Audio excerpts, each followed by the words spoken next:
അമിത ഭക്ഷണത്തിന്റെയും വിരുദ്ധാഹാരത്തിന്റെയും പിന്നെ ടോക്സിൻസിന്റെ ഒക്കെ കാര്യം നമ്മൾ ആദ്യം പറഞ്ഞിരുന്നു.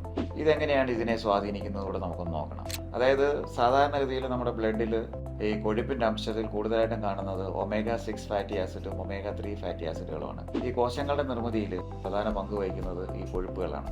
സ്വാഭാവികമായിട്ടും നമ്മൾ മുമ്പേ പറഞ്ഞ പോലെ ഈ പ്രോട്ടീനെ നശിപ്പിച്ചിട്ട് ഈ കോശങ്ങൾ നശിച്ച് അടിഞ്ഞു കൂടുമ്പോൾ ഈ ഒമേഗ 6 ഫാറ്റി ആസിഡിന്റെ സാന്നിധ്യം വളരെ കൂടുതലായിട്ട് ആ ഭാഗത്തുണ്ടാകുന്നുണ്ട്. ശരിക്കും ഒമേഗ 6 ഫാറ്റി ആസിഡും ഒമേഗ 3 ഫാറ്റി ആസിഡും ഒരേ അളവിലുണ്ടെന്നുണ്ടെങ്കിൽ അത് ന്യൂട്രലൈസ് ചെയ്ത് പോകും.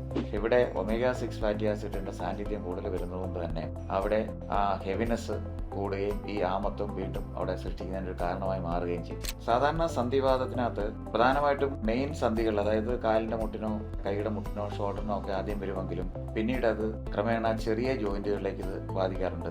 നമ്മൾ പലപ്പോഴും ശ്രദ്ധിച്ചിട്ടുണ്ടാവും, വിരലുകളുടെ ഓരോ ജോയിന്റുകളെയും ബാധിച്ചിട്ട് വിരലുകൾ വേറെ വല്ലാത്തൊരു പൊസിഷനിലേക്ക് വിരൽ മാറിപ്പോകും നമ്മൾ കണ്ടിട്ടുണ്ടാവും. കാലിന്റെ വിരലുകളും കൈയുടെ വിരലുകളും അതേപോലെ നിവർക്കാനും മടക്കാനും പറ്റാത്ത രീതിയിൽ കാൽമുട്ടുകൾ ഫ്രീസ് ആയി പോകുന്നത് നമ്മൾ കണ്ടിട്ടുണ്ട്.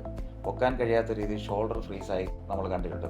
ഇത് ഈ മുമ്പ് പറഞ്ഞതുപോലെ തന്നെ ഓരോ സ്റ്റേജിനനുസരിച്ച് കൂടുതൽ ജോയിന്റുകളിലേക്ക് ഈ ഡാമേജുകൾ വ്യാപിക്കുകയും അത് നമ്മുടെ ടോട്ടൽ സർക്കുലേഷനെ ബാധിക്കുന്നതനുസരിച്ച് എല്ലാ ജോയിന്റുകളും ഫ്രീസായി പോവുകയും ചെയ്യും.